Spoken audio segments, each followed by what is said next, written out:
down, I know you got me, baby. Assalamualaikum warahmatullahi wabarakatuh. Kembali lagi dengan saya, Haura Florencilla dari kelas 10 TJKT 1 SMKN 1 Majalengka. Pada kesempatan kali ini, izinkan saya menjelaskan tentang bab 4, IP address dan subnetting. Di sini saya akan menjelaskan tentang pengenalan IP address dan subnetting, IP public dan privat, classful dan classes addressing, kasus subnetting, konsep block subnet, IPv4 delivery type, dan yang terakhir adalah konsep switch dan router. Pengenalan IP address dan subnetting. Ketika suatu perangkat ingin terhubung ke perangkat lainnya, baik itu menggunakan wired atau wireless, tentu saja memerlukan identitas nama pada setiap perangkat.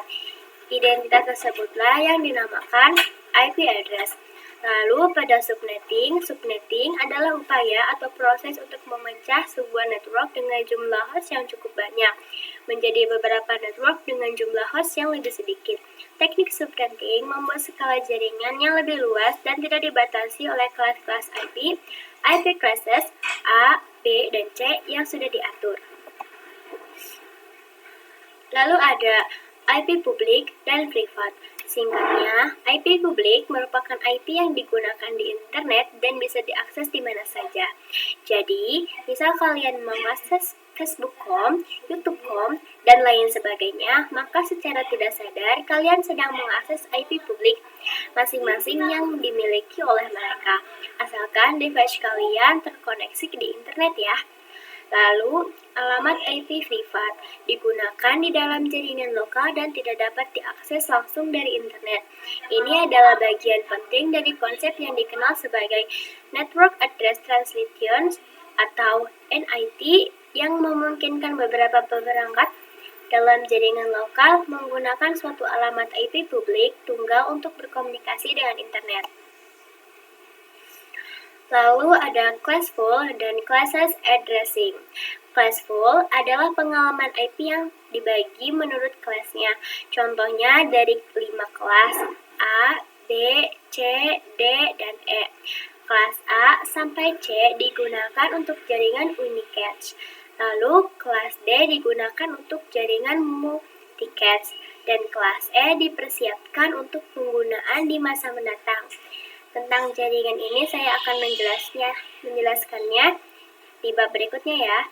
Lalu ada classes addressing adalah metode pengalokasian alamat IP yang lebih fleksibel dibandingkan classful addressing. Metode ini menggunakan variabel length subnet max atau VLSM untuk membagi jaringan menjadi subnet dengan ukuran yang sesuai kebutuhan. Lalu ada kasus subnetting, prefix, subnet mask, IP network, IP broadcast, dan yang terakhir ada range IP. Prefix adalah menunjukkan jumlah IP yang bisa digunakan. Lalu subnet mask adalah representasi dari prefix menunjukkan jumlah IP yang bisa digunakan. Lalu ada IP network. IP network adalah tanda alamat pada suatu jaringan LAN. Lalu ada IP broadcast. IP broadcast adalah alamat IP yang biasa digunakan untuk melanjutkan pengiriman informasi semua host yang ada pada sebuah jaringan LAN tersebut. Lalu yang terakhir ada range IP.